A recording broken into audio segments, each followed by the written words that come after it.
नमस्कार, मैं रविश कुमार। कुछ घटनाएं हमारे सिस्टम की परतें उधेड़ देती हैं। जिस सिस्टम के बारे में हम नेताओं के स्लोगन सुनकर निश्चिंत हो जाते हैं, एक बार उसके करीब जाकर देखिएगा किस किस स्तर पर आम जन के साथ सिस्टम के भीतर बैठे लोग क्या क्या करते हैं, किस तरह उसकी असुरक्षा या लाचारी का लाभ उठाकर उसे गिद्ध की तरह नोचते हैं।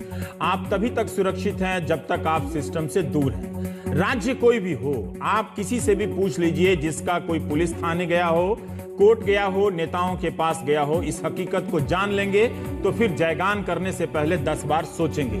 मोबाइल फोन पर ऐप बना देने से सिस्टम ठीक नहीं होता, ना ही उसमें पारदर्शिता आती है। ये लिखकर जेब में रख लीजिए। सिस्टम के भीतर जो लोग बैठे हैं उनकी जिंदगी या जीवन दृष्टि ही अलग होती है। वो एक ऐसे तंत्र से जुड़े होते हैं जहां हर कोई अपना हिस्सा आपसे मांग रहा होता है। आप बर्बाद होते रहते हैं और वो आपकी बर्बादी से तंत्र के भीतर बैठा हर स्तर का अधिकारी आबाद होता रहता है। अगर कोई कहता है कि उसने ये सब बदल दिया है तो वो पिछले 10,000 साल का सबसे बड़ा झूठ है। वरना एक सीनियर आईएएस अफसर को यह नहीं कहना पड़ता कि हमारी मंशा है कि अपराधियों को सजा मिले, उनके परिवारों और रिश्तेदारों को नुकसान पहुंचाने की हमारी कोई इच्छा नहीं है। मैं जानता हूं कि एक ऐसा आसान संघर्ष होने नहीं जा रहा। इस बात से इनकार नहीं किया जा सकता कि हमें परेशान किए जाने, हमारे पीछे पड़ने, हमें धमकी देने और शारीरिक नुकसान पहुंचाने की आशंका है। रसूख वाले परिवार कई बार शिकायतकर्ताओं को नाकाम करने के लिए, उन्हें बदनाम करने के लिए कुछ भी कर सकते हैं। हो सकता है हम अति साहसिक हो रहे हों। समझदार दोस्त हमें आगे की कार्रवाई के बारे में सुझाव दे सकते हैं।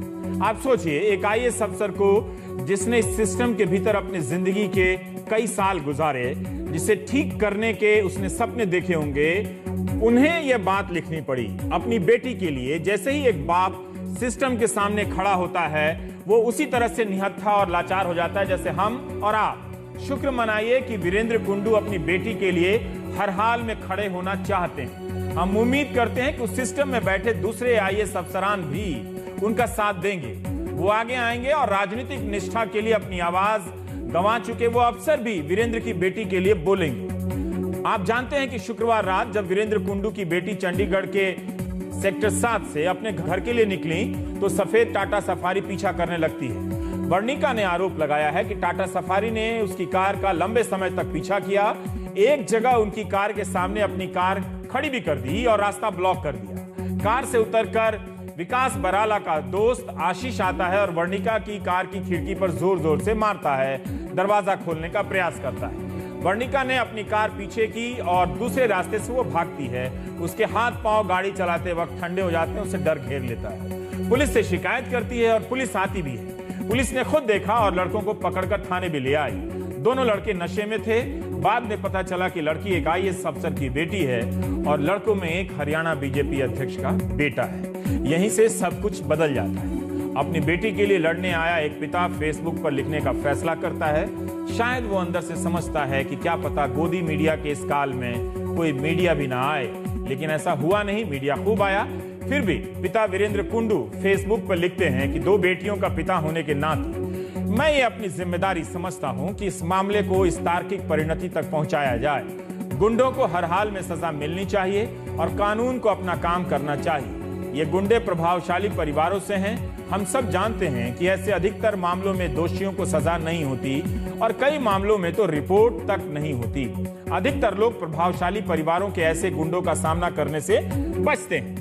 मुझे लगता है कि अगर हम जैसे कुछ विशेषाधिकार वाले लोग, प्रिविलेज वाले लोग भी ऐसे अपराधियों के सामने नहीं खड़े होंगे तो भारत में कोई खड़ा नहीं हो पाएगा। इससे भी ज्यादा अगर मैं इस मामले में पूरी तरह अपनी बेटी के साथ खड़ा नहीं होऊंगा तो उसका पिता होने के अपने फर्ज में नाकाम रहूंगा। मैं 2 वजहों से यह मामला आपके साथ साझा कर रहा हूं। एक तो जो हुआ उसकी साफ और सच्ची तस्वीर देने के लिए, और दूसरा अगर जरूरत पड़ी तो आपके समर्थन के कुछ आश्वासन के लिए। आईएएस अफसरों का एक एसोसिएशन भी है, इसने ट्वीट कर खानापूर्ति कर दी है। सहारनपुर में जब एसएसपी के घर राजनीतिक भीड़ घुस आई और काफी देर तक एसएसपी का परिवार असुरक्षित रहा तब आईपीएस एसोसिएशन को प्रतिक्रिया देने में कई घंटे लग गए। शायद वहां यह फैसला हो रहा होगा कि हम अपनी राजनीतिक वफादारी बचा लें या फिर अपने पेशे के प्रति वफादारी दिखा दें। उन्हें भी पता है कि अब कुछ बदलना नहीं है, क्यों भावुकता में प्रतिक्रिया दें। इससे अच्छा है कि अपनी राजनीतिक वफादारी के साथ रहें। कुछ तो है कि सिस्टम ना तो भीतर वालों के लिए है ना बाहर वालों के लिए। सिस्टम में भी सब उन्हीं के लिए है जो सत्ता के साथ हैं। हमारी नौकरशाही पिछले कई दशकों में सड़ती रही है, अब वो इतनी सड़ गई है कि दीवार से काई दरक रही है और गिर रही है। लेकिन इसी में कोई वीरेंद्र कुमार बाहर निकल आता है। आईएएस वीरेंद्र कुमार ने अपनी बेटी का साथ देने का फैसला किया। आरोपी बेटे के साथ आईएएस वीरेंद्र कुमार से ज्यादा लोग होंगे। मीडिया ट्रायल से भी बचना चाहिए, लेकिन सिस्टम का मीडिया ट्रायल तो होना ही चाहिए। आप नहीं जानते, एक बार किसी मुकदमे में उलझिए, पता चलेगा कि किस किस मेज पर आपकी गर्दन दबोची जाती है। इसलिए किसी को ऐलान करना पड़ता है कि वो लड़ेगा। जैसे ही वो कहता है कि वो लड़ेगा, हर हाल में लड़ेगा, इसका मतलब यही है कि वो जानता है कि यह सिस्टम उसे तोड़ने की हद तक पहुंचा देगा, हरा देगा। फिर भी वो लड़ेगा। इस ऐलान की अपनी एक कीमत है। वकीलों की फीस, तारीखों का इंतजार। इंसाफ और न्याय पर भरोसा सिर्फ बात नहीं है, एक लागत है।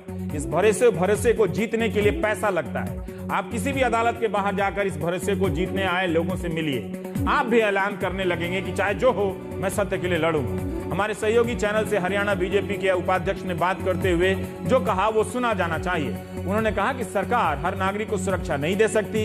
हम और आप अभी तक इसी भ्रम में थे कि सरकार हर नागरिक को सुरक्षा देने का वादा करती है, कम से कम कहने के लिए ही सही। लेकिन यह भ्रम भी टूट गया कि सरकार हर नागरिक को सुरक्षा नहीं दे सकती। अब ये सवाल पूछने का मौका नहीं मिला कि जब हर नागरिक को सुरक्षा नहीं दे सकती, तो क्या सरकार कुछ चुनिंदा नागरिकों के लिए सुरक्षा व्यवस्था है? और उसका पैमाना क्या है? क्या आम लोगों के लिए भी है या फिर रसूखदार लोगों के लिए भी है? दूसरी बात उन्होंने कही कि माँ बाप अपने बच्चों का ख्याल रखें। उन्हें रात में घूमने फिरने नहीं देना चाहिए। बच्चे समय से घर आ जाएं, रात में घूमने से क्या फायदा। इस बात पर हिंदुस्तान में ठीक से फैसला हो जाना चाहिए। रात होते ही पूरे भारत को बंद कर देना चाहिए। कोई शाम के बाद घर से ही ना निकले। आगे आप उनका बयान सुनिए। आप जो बच्चे बच्चियां हैं उन सबका हमें ध्यान रखना चाहिए कि माँ बाप को भी भाई आप थोड़ा टाइम पर घर आए, तो अपने घर रहे। जरूरी थोड़ा रात के 12-12 1 1:30 बजे तक सड़कों पर घूमोगे आप? नहीं, मेरा ये कहना है कि टाइम से अपने घर आओ, टाइम से अपने घर रहो। ये ऐसा सड़कों पर घूमने का क्या वो औचित्य है? पर हम अपनी जो सुरक्षा है उसको लेकर के खुद भी तो चिंता करें। हम अभी हिमाचल में तो दिन में ही रेप हुआ, तो 15 साल की बच्ची का अपहरण हुआ, 2 दिन तक रेप करते रहे उसके साथ, उसके बाद उसका मर्डर हुआ। तो कांग्रेस के लोग वहां पर चुप है। कांग्रेस के राष्ट्रीय उपाध्यक्ष सर, ये कांग्रेस और बीजेपी की लड़ाई नहीं है। हम बस ये समझना चाहते हैं कि आपने ऐसी चीज क्यों कही है। कांग्रेस के लोगों ने कि यहाँ पर तो चंडीगढ़ के अंदर एक फ्रांस की बेटी आई, उसके साथ जो घटना कांग्रेस के तो उन्होंने की, उस टाइम के सीएम के पोते ने घटना की, उसके ऊपर कांग्रेस के लोग कोई प्रतिक्रिया नहीं दे रहे। ये है निंदनीय घटना है, इसकी हम लोग भी निंदा करते हैं, पार्टी भी इसकी निंदा कर रही। उसके बाद इतनी कांग्रेस ने इसको ऐसी बात इस तरीके से कांग्रेस के लोग कर रहे हैं कि भाई जो अच्छा नहीं है। वो आपने इस्तीफा मांगना वीरभद्र सिंह जी का मांगो, राहुल गांधी जी वीरभद्र सिंह जी से इस्तीफा मांगो। रामवीर जी ने जो कहा है, चंडीगढ़ पुलिस दबाव में नहीं आएगी। बीजेपी के एक सांसद हैं राजकुमार सैनी, उन्होंने भी कहा है कि सख्त कानूनी कार्रवाई हो और कानून अब सख्ती से काम करे। लेकिन रामवीर जी हिमाचल की घटना का कितनी बार जिक्र कर रहे हैं इस फोन में, आपने सुना। ठीक भी है, लेकिन यही राजनीति है। मुख्यमंत्री खट्टर ने कहा कि कानून अपना काम करेगा। पुत्र की गलती की सजा पिता को क्यों मिलनी चाहिए?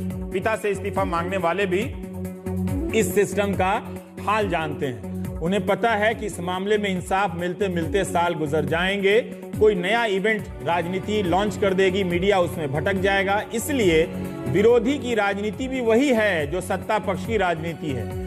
यही कारण है कि इस्तीफे पर जोर है, ताकि राजनीतिक दल अपना विक्ट्री कप लेकर चलते बने और लड़की और उसके पिता उसी चौराहे पर खड़े रहें। हमारे साथ बात करने के लिए हैं वर्णिका और उनके पिता वीरेंद्र कुंडू। वर्णिका, जब आप थाने पहुंची और जो आरोपी लड़के हैं वो लोग पहुंचे, तब वहां भीतर क्या हुआ? क्योंकि तब जब उनको पता चला कि आप एक अधिकारी की बेटी हैं और उन्हें ये पता चला कि ये बीजेपी के अध्यक्ष के बेटे हैं और उनके मित्र हैं, तब वहां पर उसका जो सीन है वो इन्वेस्टिगेशन या पूछताछ या रिपोर्टिंग की सीन किस तरह से बदल जाती है?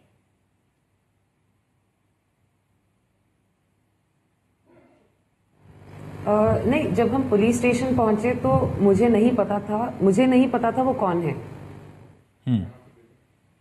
जी, लेकिन जब पुलिस वालों को पता चला थाने में, तब कैसे सारी चीजें बदलने लगती हैं?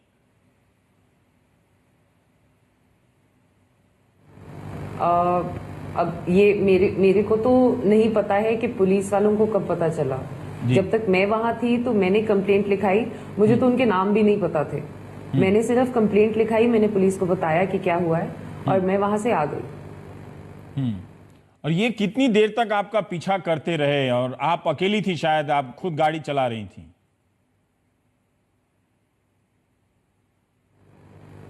हाँ, मैं अकेली थी और इन्होंने कम से कम 15-20 मिनट मेरा पीछा नहीं किया है। इन्होंने अपनी गाड़ी सारा टाइम मेरे साथ रखी ताकि मैं कहीं जा ना सकूं, ताकि मेरी गाड़ी रुकी रहे, ताकि वो कंट्रोल कर सकें कि मेरी गाड़ी कहाँ जाए।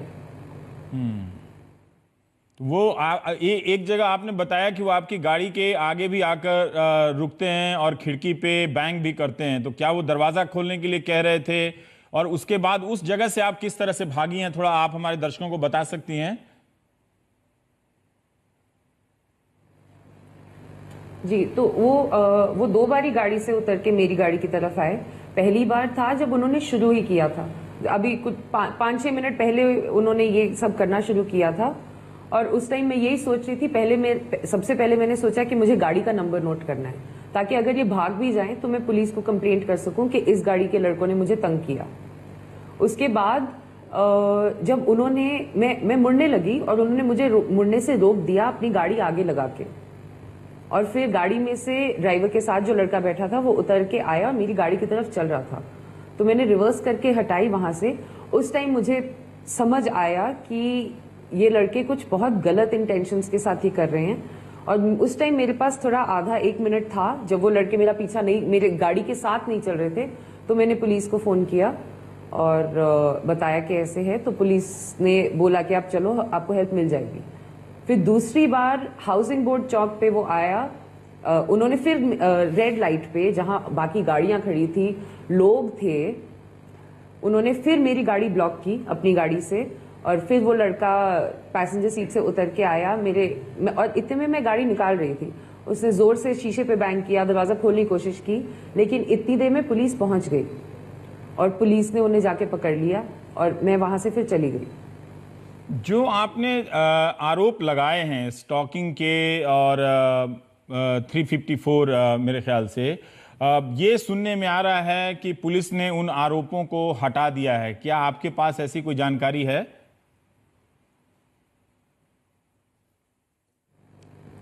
जी, जो सेक्शंस लगे हैं वो उसमें मैं तो कुछ कह ही नहीं सकती। मैंने सिर्फ पुलिस को अपनी कंप्लेंट दी, जो जैसे जैसे हुआ वैसे उनके पास I think minute by minute account है। उसके बाद सेक्शंस लगाना पुलिस का ही काम है, और जब तक मेरी पुलिस से डीलिंग है, पुलिस ने मेरी वो जहां मेरी हेल्प कर सकते थे उन्होंने मेरी हेल्प की, तो मैं अभी यही भरोसा रखूंगी कि आगे भी वो अपना काम उतनी ही अच्छी तरह करेंगे जितना उन्होंने अभी तक किया है। तो सेक्शंस लगाने पे मैं कुछ नहीं बोल सकती क्योंकि ये उनका काम है। क्या आपने एक जगह कहा है कि 20 साल से आपने चंडीगढ़ में कभी ऐसा नहीं देखा, तो क्या ये उस शहर के उस वक्त में जिस वक्त आप निकली थी अब भी भरोसा है? क्योंकि एक रामवीर हैं बीजेपी के उपाध्यक्ष, उन्होंने कहा है कि माँ बाप को ध्यान रखना चाहिए कि बच्चे समय से पहले आ जाएं, रात को ना निकलें।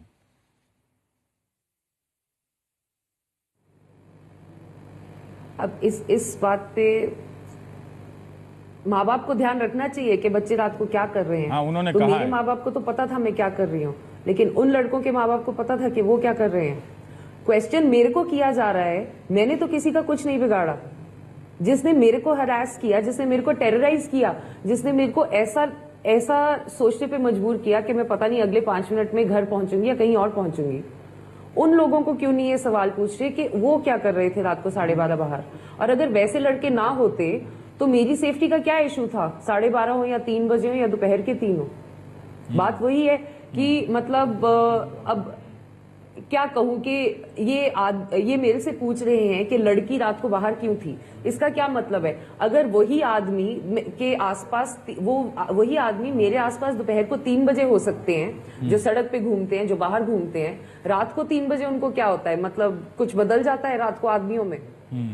वो कोई जानवर बन जाते हैं या उनके अर्जेस पे कोई कंट्रोल नहीं रहता है? रात को क्या होता है? बिल्कुल सही बात। और क्योंकि हमारे सूरज डूब गया इसलिए सडनली सब कुछ बदल जाता है। ये उपाध्यक्ष हैं, ये इन्होंने ऐसी बात कही है, जबकि इस तरह की बातों पर एक बार शीला दीक्षित ने कहा था, रामवीर भाटी नाम है इनका, तो उस पर दिल्ली में कितना हंगामा हुआ था, कितनी आलोचना हुई थी कि इस तरह की बातें आप समय के हिसाब से कर रहे हैं तो भारत को, पूरे हिंदुस्तान को शाम 5 बजे के बाद ही बंद कर देना चाहिए, स्त्री पुरुष सबको घर लौट आना चाहिए। पर वीरेंद्र जी, मैं आपसे ये जानना चाहता हूँ, मैं आपका फेसबुक पोस्ट पढ़ रहा था शुक्रवार रात से लेकर आज तक। वीरेंद्र जी, क्या आप बता सकते हैं कि आपके सर्विसेज आईएएस अफसरों के बीच से किस तरह का सपोर्ट आया है? क्योंकि जो आईएएस एसोसिएशन की प्रतिक्रिया मैंने देखी वो बहुत खाना पूर्ति वाली है सर, उसमें कुछ दम नहीं है। लेकिन आपके जो अपने सहयोगी हैं, जो आपके जूनियर हैं, जो आपके सीनियर हैं, उन लोगों के बीच किस तरह की प्रतिक्रिया आई, किस तरह का सपोर्ट आपको मिल रहा है? पुलिस वाले आईपीएस अफसरों से की तरफ से आपको किस तरह का सपोर्ट मिल रहा है?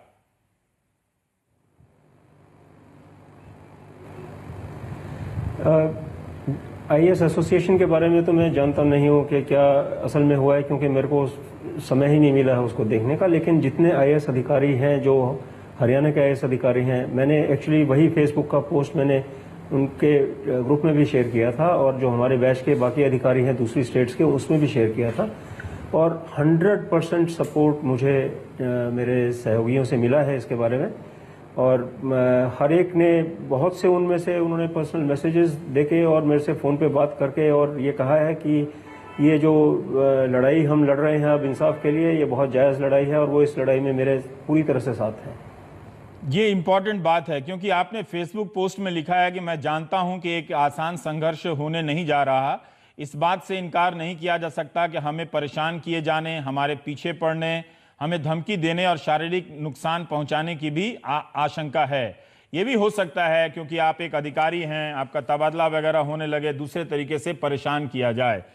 जब आप सिस्टम के भीतर हैं, आप भी उसी तरह के डर को देख रहे हैं जिस तरह से हम लोग सिस्टम के बाहर होते हुए डर को देखते हैं।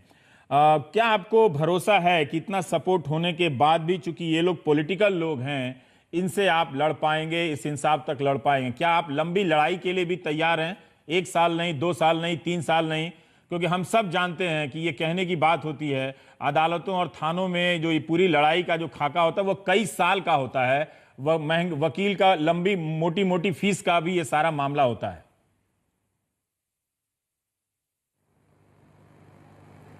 रवीश जी, आप बिल्कुल सही कह रहे हैं। मैंने जो फेसबुक पे अपनी सेंटिमेंट जाहिर की थी, और ये जब मैं अपनी बेटी के साथ यहाँ से जब चला था कंप्लेंट लॉन्च करने के लिए, तो इसको भी मैंने कहा था कि हमें अब तैयार रहना पड़ेगा। तब तक हमें ये नहीं पता था कि ये लड़के कौन हैं या ये किस फैमिली से बिलोंग करते हैं। हमें ये था कि ये क्रिमिनल टाइप के 2 लड़के हैं जो, क्योंकि गाड़ी चला रहे हैं तो पैसे वाले होंगे, इसलिए निश्चित रूप से वो पैसे का या पावर का किसी भी तरह से इन्फ्लुएंस का यूज करके हमें परेशान करेंगे, और उसके लिए हम तैयार थे। जब मुझे पता लगा कि इसमें एक पॉलिटिकल फैमिली भी इन्वॉल्व है, तो पुलिस स्टेशन पे ही मैं बैठा हुआ था। जब मुझे ये पता लगा, मैंने वर्णिका को ये बताया कि ये स्ट्रगल हमारी अब थोड़ी और संगीन हो रही है, लेकिन हम उसके लिए तैयार हैं। हम उसके लिए बिल्कुल पूरे, कुछ सालों की बात नहीं है, जिंदगी के आखिर तक भी हम उस लड़ाई को लड़ने के लिए तैयार हैं।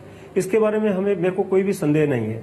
जहां तक डर एक्सप्रेस करने की बात है, मैं ये भी समझता हूं कि मैं 30 साल तक इसी सिस्टम में मैं नौकरी करता रहा हूं, और मैंने कभी अपनी जिंदगी में अपने काम के साथ किसी भी तरह का कॉम्प्रोमाइज इन्फ्लुएंस में नहीं किया है। तो मैं मानता हूं कि जैसे मैं अपना काम बिना इन्फ्लुएंस के करता रहा, उसी तरह से जितने भी लोग इस जस्टिस सिस्टम के साथ जुड़े हुए हैं, उन्हें भी, वो भी अपना काम इसी तरह से करेंगे। मेरी ये आस्था है, मेरा ये मानना है। और अगर उसमें किसी भी तरह से कोई इन्फ्लुएंस प्ले करेगा, तो मैं उम्मीद करूंगा कि वो अधिकारी उस इन्फ्लुएंस को नहीं मानेंगे, they will stand up to it, और वो अपना काम बिल्कुल सही तरीके से करेंगे। मेरा ये मानना है। और अगर हमारा सिस्टम 70 साल की डेमोक्रेसी के बाद हिंदुस्तान का सिस्टम एक सच्चाई पर आधारित घटना के आधार पर एक सिटीजन को, एक लड़की को और उसके पिता को अगर जस्टिस नहीं दिलवा पाता तो ये हमारे सिस्टम पर बहुत बड़ी लानत होगी और उसके बाद हमें सोचना होगा कि हम किस तरह की सोसाइटी हैं। वीरेंद्र जी, जो आपकी बात है, मुझे अंदाजा है कि हमारे दर्शक सुनते वक्त उनका हौसला कितना बढ़ा होगा कि आप तमाम चुनौतियों को जानते हुए भी अपनी बेटी के साथ खड़े हैं, खासकर तब जब अभी भी जो प्रतिक्रियाएं दिख रही हैं उससे नहीं लगता कि कोई बहुत ज़्यादा उनको बहुत नुकसान होने की या उसमें कोई आपको इंसाफ बहुत जल्दी मिलने वाला, ये भी नहीं लगता। मगर जिस तरह से आप अपना इरादा जाहिर कर रहे हैं, आपको भी नहीं पता कि आप कितने ऐसे लाखों कमज़ोर माँ बाप का हौसला या लड़कियों का हौसला बड़ा कर रहे हैं, उससे बढ़ा दे रहे हैं, उससे ताकत दे रहे हैं। तो ये सिर्फ आपकी अपनी लड़ाई नहीं है, आप शायद ऐसे अनगिनत लोगों को लड़ने के लिए प्रेरित भी कर रहे हैं। लेकिन फिर भी एक मिनट के लिए भी आप में ये कभी नहीं लगा कि वर्णिका के साथ जो हुआ है, ये पावरफुल वाले लोग हैं, हम इस झमेले में नहीं फंसते हैं, छोड़ देते हैं यहां तक एक शिकायत करके फिर शांत बैठ जाते हैं?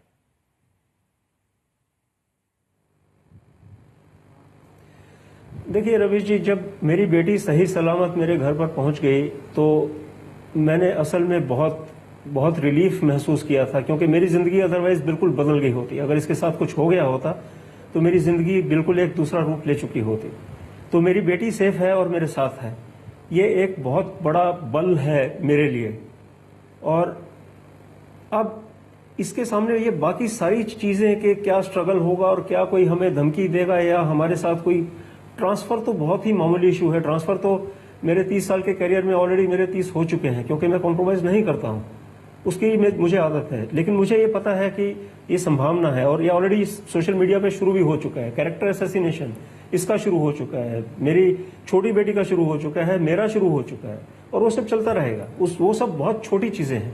सबसे बड़ी चीज तो यह है कि मेरी बेटी बच गई और उसके लिए मैं चंडीगढ़ पुलिस का बिल्कुल बहुत दिल से शुक्रगुजार हूं कि उन्होंने समय पर हेल्प किया और उसकी वजह से बच पाई।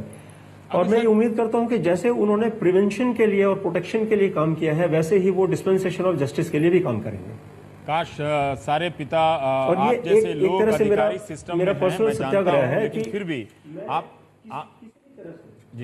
आप जैसे अधिकारी सिस्टम में है, मैं जानता हूं कुछ ही हैं लेकिन हैं जरूर। लेकिन सामने आकर टीवी पर ये अपना हौसला मजबूती से दिखाना, ये मालूम नहीं कि कितने ऐसे और अफसरों को भी ताकत दे जाए।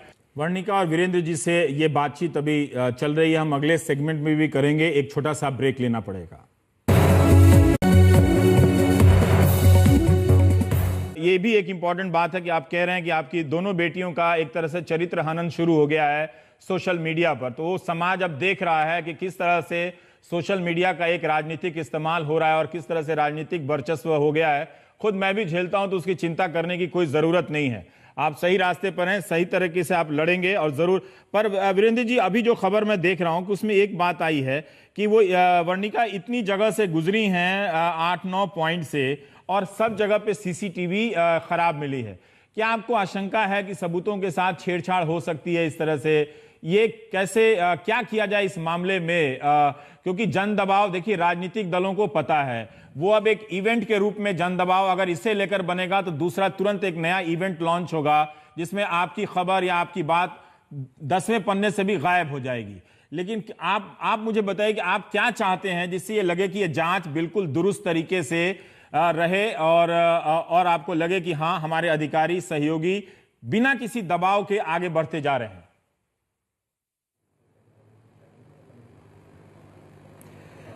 जहां तक सीसीटीवी का सवाल है, मुझे ये संदेह असल में शुरू में भी था, क्योंकि क्योंकि ये तो मुझे भी पता था कि ये लगभग 8-9 बहुत ही बड़े बड़े नाकों से गुजरी है उस टाइम पे और उसकी निस्संदेह सीसीटीवी कवरेज होगा वहां पे।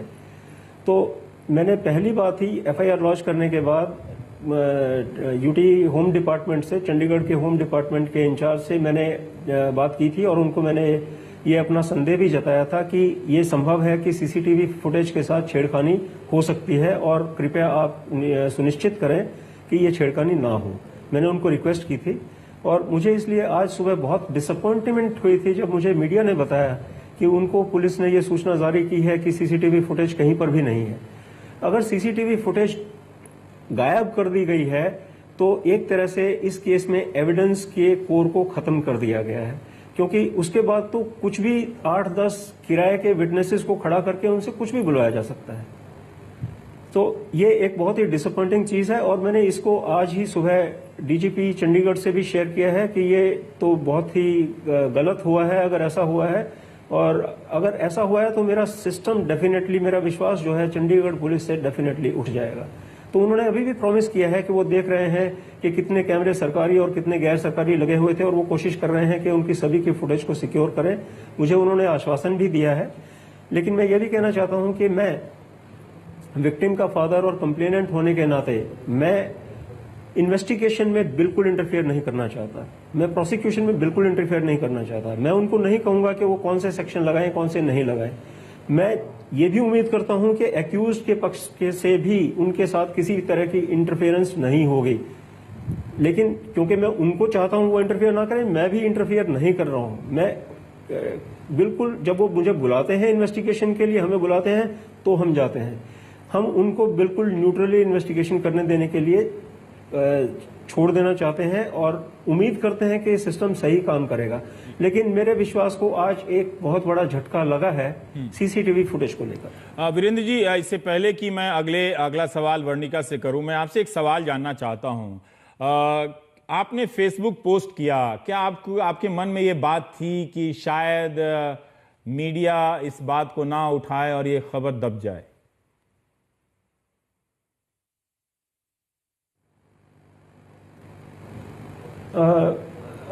हाँ, ये भी मेरे मन में थोड़ा सा शक इसलिए था क्योंकि मैं भी सरकार का एक हिस्सा रहा हूँ 30 साल तक, और विभिन्न तरह की सरकारें कैसे काम करती रही हैं उसका मुझे भी एक तजुर्बा है।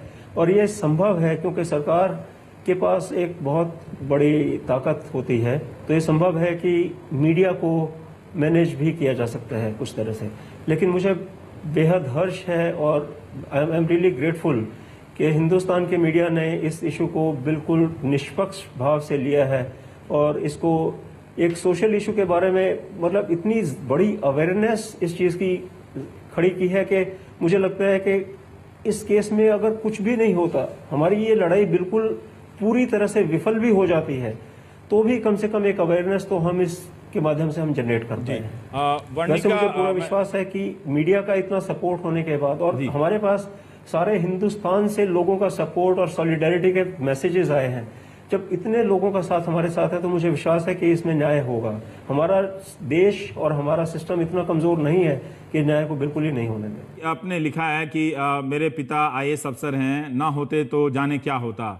मैं यही समझना चाहता हूं कि आप पिछले 3 दिनों से शुक्रवार रात से जिस मेंटल कंडीशन से गुजर रही हैं, अगर आप बिल्कुल एक साधारण व्यक्ति के परिवार से होती तो किस तरह से आपको ये सब जूझना पड़ता, क्या हालत होती आपकी? दूसरा सवाल, क्या आप और आपकी बहन का जो चरित्र हनन हो रहा है सोशल मीडिया पर, उससे लड़ने के लिए मनोवैज्ञानिक रूप से आप तैयार हैं?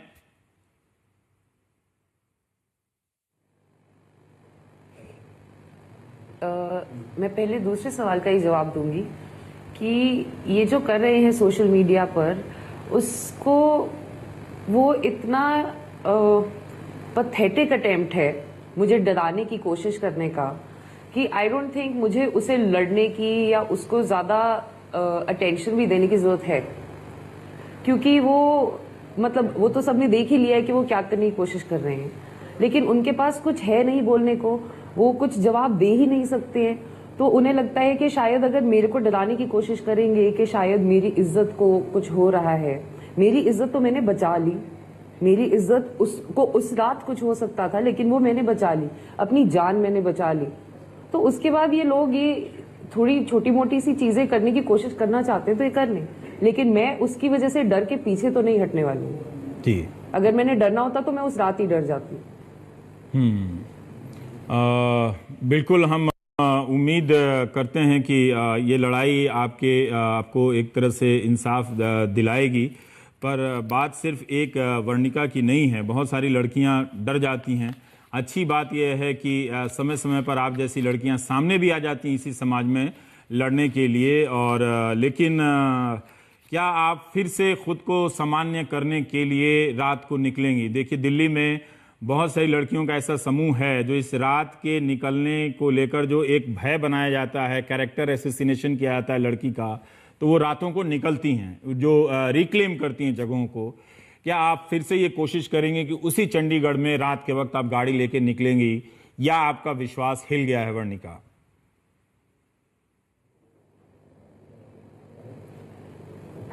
देखिए जी, ये विश्वास की बात नहीं है, ये बात भी डर की ही है।